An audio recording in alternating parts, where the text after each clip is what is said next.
Nikita Mirzani habiskan 12 galon air mineral untuk mandi saat di penjara.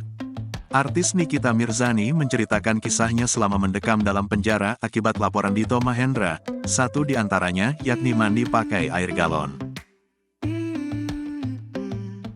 Diketahui, Nikita Mirzani akhirnya bebas setelah menerima vonis dari majelis hakim, sehingga kini ia telah keluar dari penjara. Seusai keluar dari penjara, Nikita Mirzani menceritakan pengalamannya selama di dalam rutan melalui kanal YouTube pribadinya, Crazy Nick Mir Real.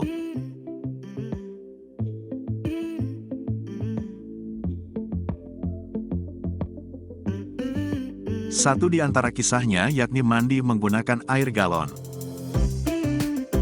Sebelumnya, Nikita Mirzani menceritakan, selama di penjara, ia melakukan beberapa perubahan, di antaranya yakni merenovasi toilet serta memasang TV.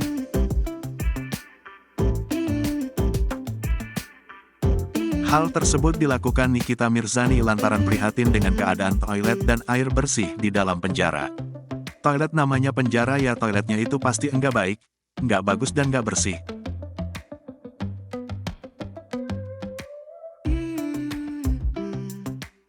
Ujar Nikita Mirzani seperti dikutip pada laman Crazy Nick Mir Real, Rabu, tanggal 11 Januari tahun 2023. Nikita pun melanjutkan kisahnya yang sampai merenovasi toilet penjara demi kenyamanannya.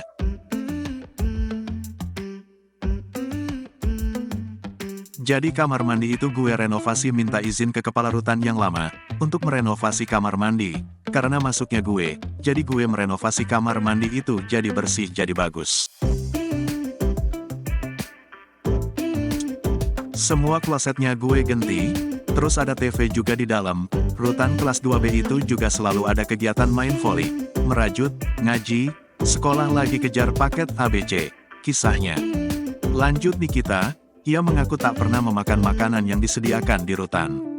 Pacar Antonio Dedola ini akui ia selalu dibawakan makanan dari luar.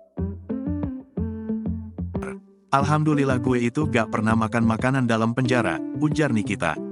Jadi gue itu selalu dikirimin makanan dari istrinya Ketua PP Pak Johan, Teteh Tania, baik sekali, tiap hari gue dikirimin makanan. Juga dibawain Bang Aji, gue selalu dibawain makanan, imbuhnya.